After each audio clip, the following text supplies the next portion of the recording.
collaboration with the Cyprus Mail. This is the Cyprus News Digest with Rosie Charalambous.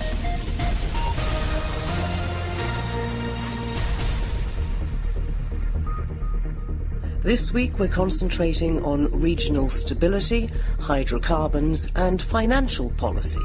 These were the main topics at the Cyprus Summit, organised by The Economist in Nicosia last week. High-powered panellists included the US ambassador. The challenge of managing the development of hydrocarbons is going to test everyone's willingness, leadership, courage, and ability to find a cooperative and way to work together. Cyprus Foreign Minister. We believe that the Eastern Mediterranean has the potential to be developed as an alternative energy route for Europe. The Minister of Energy and Commerce. Under no circumstances will we play the game of instability. The Exploration Vice President of ExxonMobil. We think the potential is there for Cyprus to have sufficient resource density or concentration of resources, size of resources, to be competitive in that market. And Cyprus Finance Minister. The plan is to work on areas which are in need of positive change. There was a reference, for instance, on judicial reform. This is a good example. We need a more efficient and swift operation of the judiciary.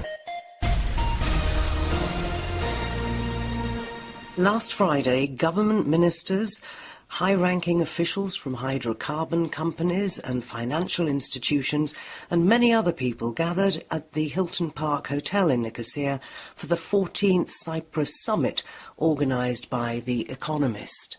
President Nikos Anastasiadis officially opened the event, and the first panel discussion was on energy security and regional conflicts, the Eastern Mediterranean in search of stability. One of the panellists was the United States ambassador to Nicosia, Kathleen Doherty, and she summed up for me afterwards the main features of the panel discussion. Well, I think that what was very obvious to all of us is that the issue of hydrocarbons in particular is an extremely challenging issue for all the countries in this region, as well as the United States and companies involved. We all hope there's a great potential and actually there'll be some discoveries, but the challenge of managing the development of hydrocarbons is going to test everyone's willingness, leadership, courage, and ability to find a cooperative and way to work together. And as I said, it's a long-term process. We've got about maybe 5 to 10 years to figure this out, but we have to work together now to figure it out. And how do you think we can figure it out? Because there are so many different issues involved. There are many different issues, and again, it's not just what's happening within Cyprus or Cyprus and Turkey. It's Israel and Lebanon. They don't recognize each other, others. I think this is where governments, maybe the companies themselves, can get together and try to figure out ways to solve this issue. Again, there's no easy answer, there's no one answer, but I think some of the next panels will actually help us maybe crystallize what maybe some of the potentials are doing. But it is a challenge. I hope it's an opportunity, not just a challenge. Kathleen Doherty, American ambassador to Nicosia. Keep up to date with events in Cyprus and around the world with the Cyprus News Digest. Another of the panellists on the energy security and regional conflicts discussion was Cyprus Foreign Minister Nikos Christodoulidis. Afterwards I spoke to him and asked him how he thought that events like the Cyprus Summit could help people in Cyprus to understand the issues involved around the hydrocarbons and the geopolitics of the region. I think the most important aspect of this kind of conferences, the added value, let's say, for the Cypriot society, is to understand that issues related to Cyprus, either the Cyprus problem or other internal issues, are not the only issues that the international community is dealing with. This is the first, most important added value. We need to understand in Cyprus that if we want attention for our problem, our national problem, if we need support for the solution of the Cyprus problem, first of all we have to prove as a country that we are relevant in the regional context, in the EU context, in the international context. And I think this kind of conference, they have an added value towards this direction. To show, for the people to understand first that the international community is not only the Cyprus problem, but the international community, the regional countries, the European Union have a lot of issues that they are concerned with, and Cyprus, first of all, has to prove that it's relevant, it has a role to play in tackling those challenges. But it also has to look at how the energy, if and when it is ever brought out, if it's enough of it there, can help Europe's energy security. That's a big thing for Europe, isn't it? It is a big thing for Europe, and that's why Europe is investing in the Eastern Mediterranean. Of course, as you said, we have to wait and see the results of the different drillings from the companies that are involved, not only in Cyprus exclusive economic zone, but in the whole region, in Egypt, in Israel, and Lebanon. We believe that the Eastern Mediterranean has the potential to be developed as an alternative energy route for Europe. What's the role of Lebanon in all of this? Because they keep saying they will start looking soon, but there is a bit of a problem there and tension between Israel and Lebanon.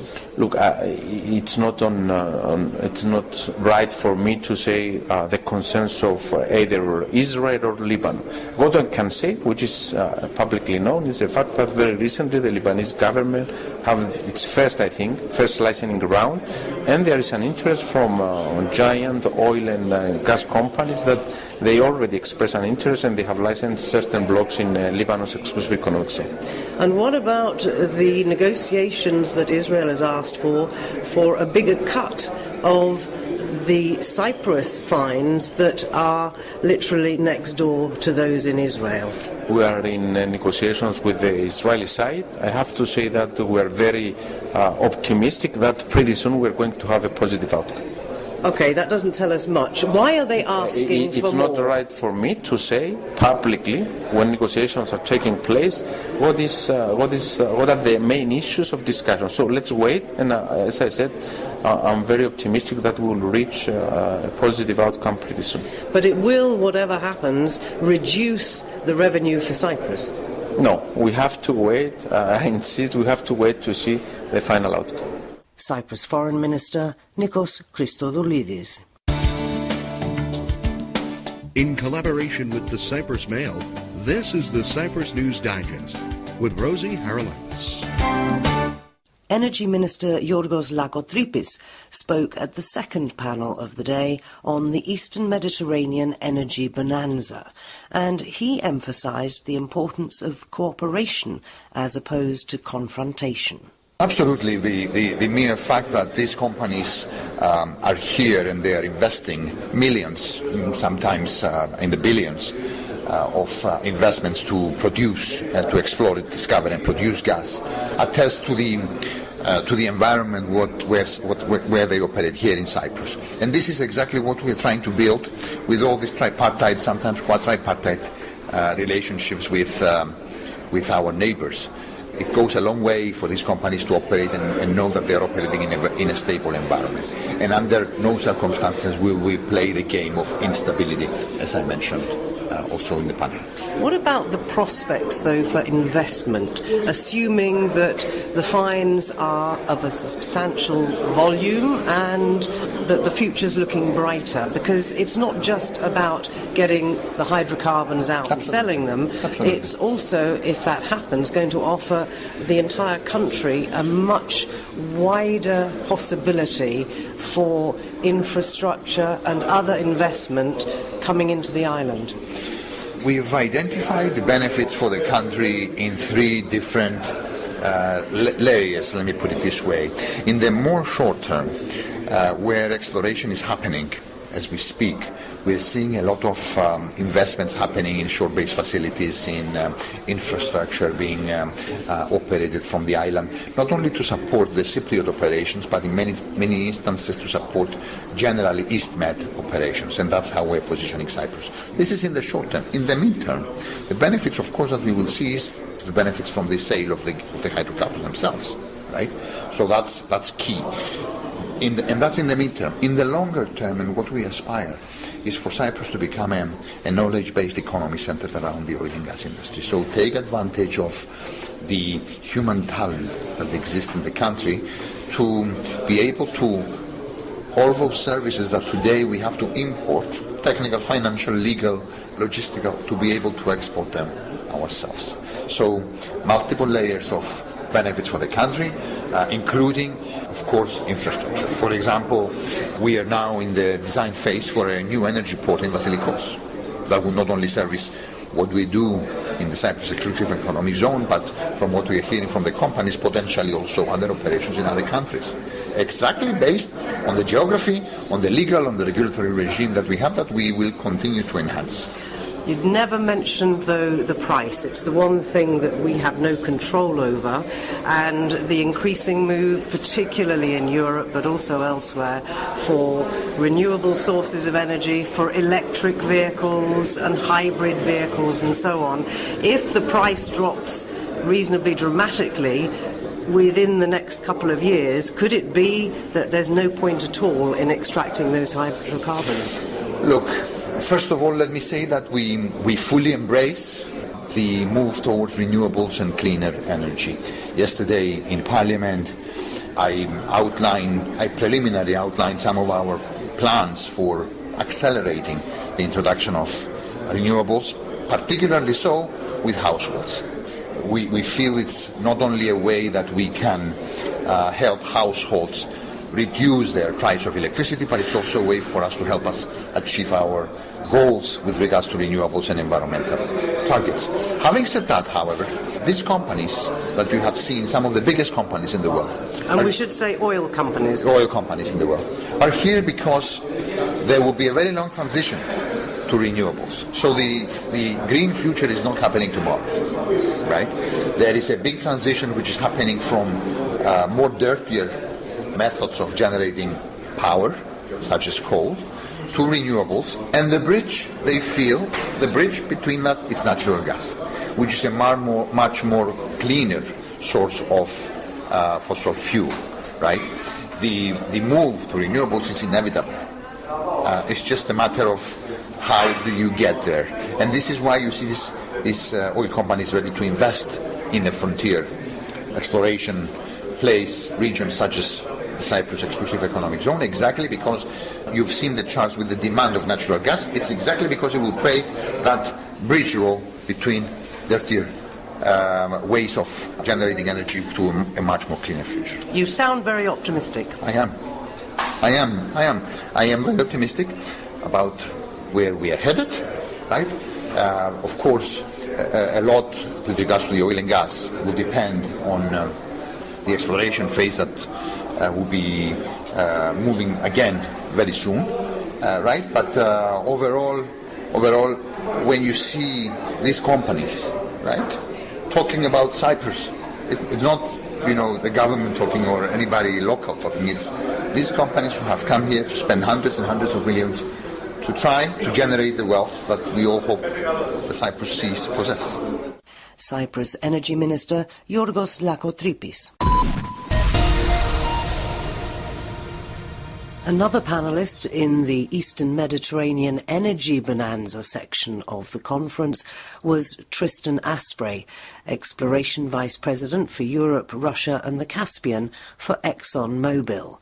And he gave me a rundown about the geology of the region. The majority of, in fact almost all discoveries made so far in this part of the world have been made in what we call clastic reservoirs. These are sandstone reservoirs, and all that sand has been brought into the basin by the Nile River over tens of millions of years, deposited through the Nile Delta. It's a very long established, significant geological system. The interesting development from 2015 was the Zohr discovery right on the Egypt-Cyprus border, which revealed significant gas reserves in a new type of geology for the area. As far as hydrocarbons are concerned, that is a carbonate or a limestone. That is rocks that were built by coral reef organisms rather than just laid down by rivers as sand. And that's very exciting for geologists because it opens up a completely new hydrocarbon play in the region. Does that mean that anywhere where rivers flow into the sea, there are the chances over time of hydrocarbons being formed? Deltas are actually quite good places to prospect for oil and gas resources for a couple of reasons. Deltas are simply the interface between rivers bringing sediment from the land and dumping it in our seas and oceans. And in that sediment flux are both potential source rocks, that is organic material, leaf fragments that ultimately find their way into river systems, get deposited in the rocks of the delta, and over time and geological burial and compression and heat, those organic fragments give off gas and oil. They are the source rocks. So deltas deposit lots of source rocks. They also deposit lots of reservoir rocks into which those hydrocarbon molecules can migrate. So one might say that if we explored closer to the shore in Cyprus, there might be something similar too. Smaller, presumably, because we have smaller rivers. The Nile is obviously huge. But is that a silly thing to suggest? Not at all silly, but the difference in scale is very significant. The Nile Delta has been in place for tens of millions of years.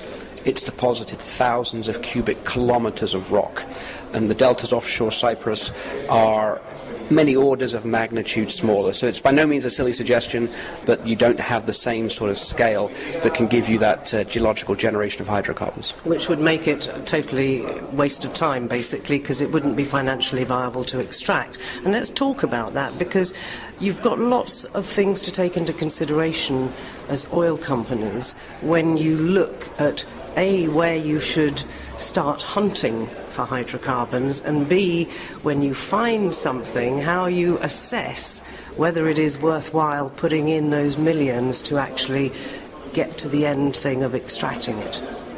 Well, you're absolutely right. We're a global company in a global industry, and we look globally for new sources of hydrocarbon energy. There are many factors that determine the commercial viability of a project. Obviously, the fiscal regime of the country concerned. We look to that, obviously, but the amount of resources found in any discovery, and the quality of the reservoir, the producibility of the reservoir, that is how conducive the reservoir is to flow liquids and gas through the pore spaces, is a big factor as well. There are significant globally structural trends that have occurred in markets impacting prices in the last 10 years or so, particularly the advent of US shale gas coming into global markets. That makes, for the first time, really an incipient global market for natural gas, and a levelization is occurring slowly but steadily in natural gas prices, and any new gas development, including any discoveries found offshore Cyprus, will have to compete in that more levelized market. But we think the potential is there for Cyprus to have sufficient resource density or concentration of resources, size of resources, to be competitive in that market. And what about the upcoming use of renewable sources, because particularly in Europe it's one of the pillars of their future energy strategy. How is that going to impact the traditional oil companies? Well, the simple truth is that the world economy, global population growth demands ever-increasing sources of energy. No one energy source is going to deliver all the energy the world needs, whether that's oil, coal, gas, renewables, and others. What we've seen actually played out in a variety of countries now is the very strong relationship that natural gas can have with renewables, backing up renewables when the sun isn't shining or the wind isn't blowing, and actually facilitating greater penetration of renewables into those markets. As I mentioned in my comments, you can look at countries like the UK and Europe that have been strongly supporting elevated carbon prices, reducing, almost eliminating the use of coal, and replacing that with a mixture of natural gas and renewables, primarily wind, and those two sources between them can interplay. Sometimes the UK can source over 40% of its power from wind, and natural gas might be down to 15 or 20%, and sometimes it's the other way around. Natural gas is supplying 50% of UK power needs, the wind isn't blowing, and so wind is only producing maybe 15%. The two work together very well, so it's not a competition of one or the other. We believe that the two things can work in tandem very well and meet everyone's interests in producing more energy while reducing emissions. Final question must be about safety and security in terms of environmental pollution, because the Mediterranean is a closed bowl, basically, and we've seen terrible things over the years in the Gulf of Mexico and so on and so forth. How far is it possible for oil companies to mitigate against the possibility of unforeseen disasters? We take extreme care in the planning and execution of our drilling operations. They're exhaustively planned.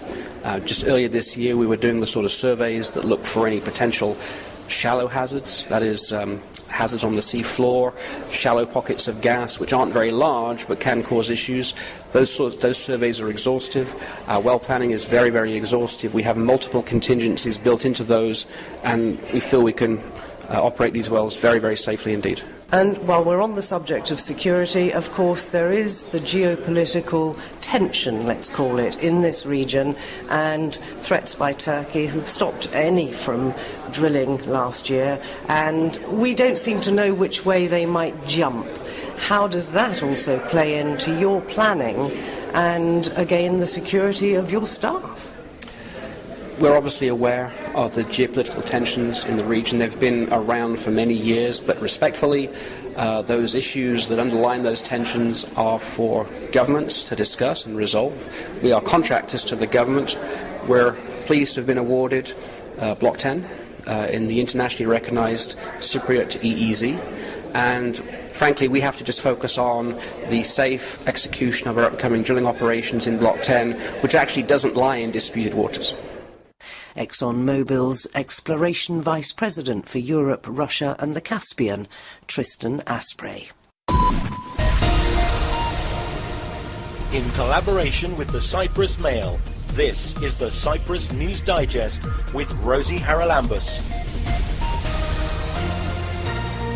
The biggest achievement of Crime Stoppers has been the ability of the public to be able to give information about crime anonymously. There's no way I could have kept prostituting without the drugs. There's no way I could have had my body used like a public toilet, because that's actually what prostitution is. And then the fourth series I started 3 days after I'd won the Oscar, so the whole of the Monarch of the Glen experience was all interplatted with the Gosford Park Oscar experience. I was working with Ronnie James Dio, and David was going to reform Whitesnake in 2003. Cyprus was chosen because Cyprus is a stable, peaceful and secure place. We have to really look closely. What are we doing with children?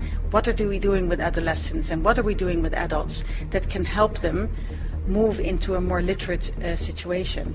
The ones that I'm proudest of are the ones that were true discoveries, where we found something we didn't know existed.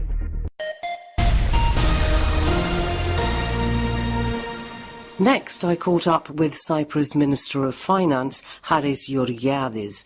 He was speaking on a panel entitled The Economic and Financial Landscape in Europe and Cyprus. You got a lot of positive comments from your fellow panellists about how you've handled the fiscal situation in Cyprus since the crisis. That must have made you feel quite good. But we were talking in this panel about the priorities for the future economy of Cyprus. Can you outline them? So, if I were to describe the objective of economic policy from now on, is to ensure that the growth becomes sustainable.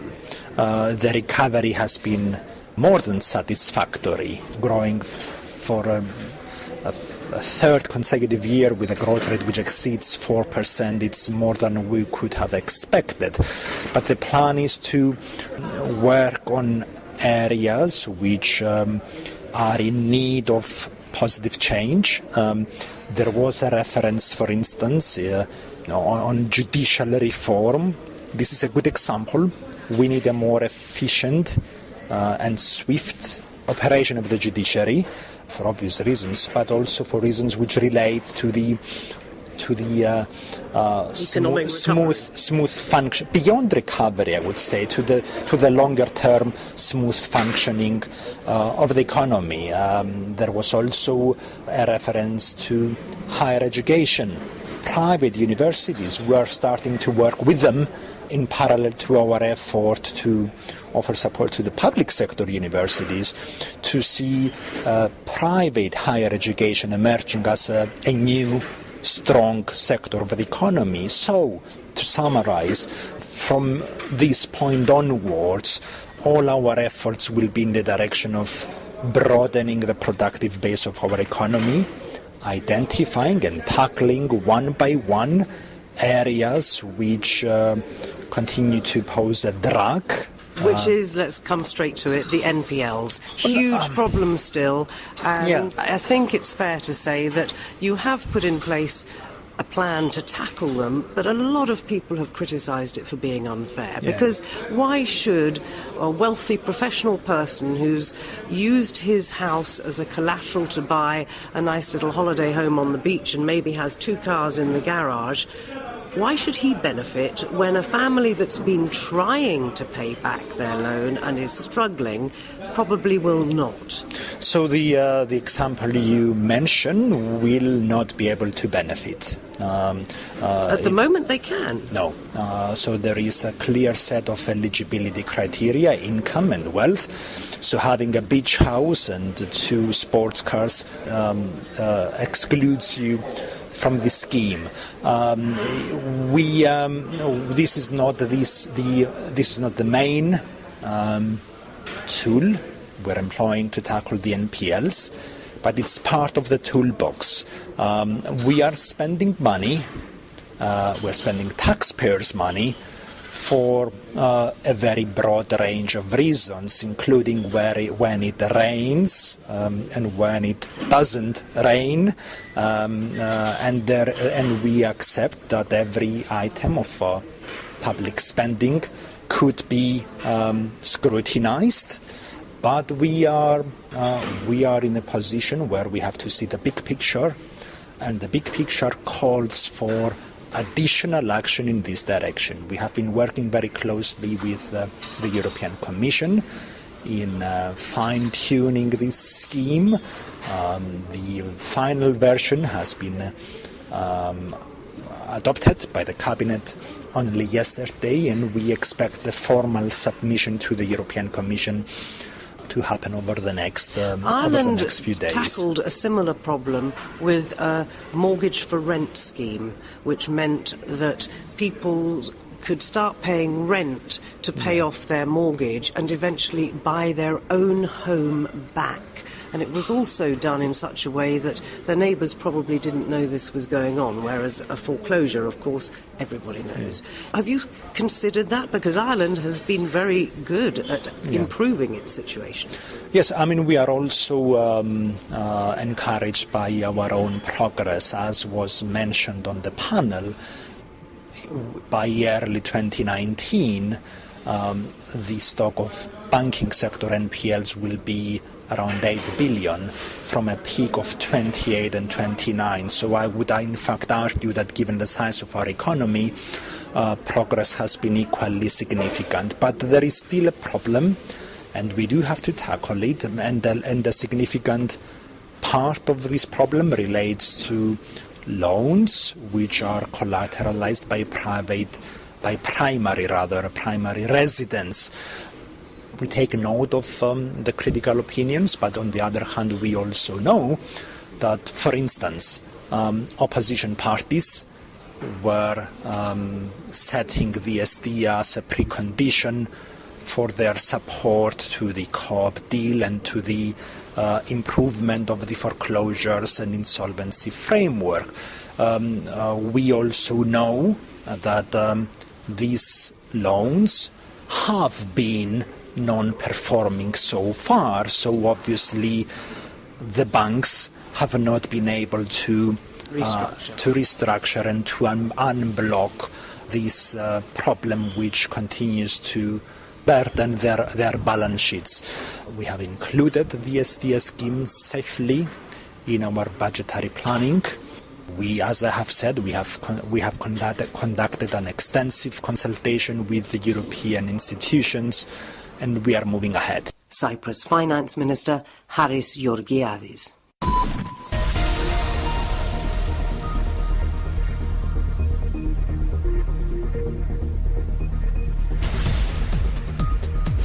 Well, that about wraps up this edition of the Cyprus News Digest. Many thanks for your company. Hope you'll join me next week. Till we meet again, take care and God bless. Bye-bye now.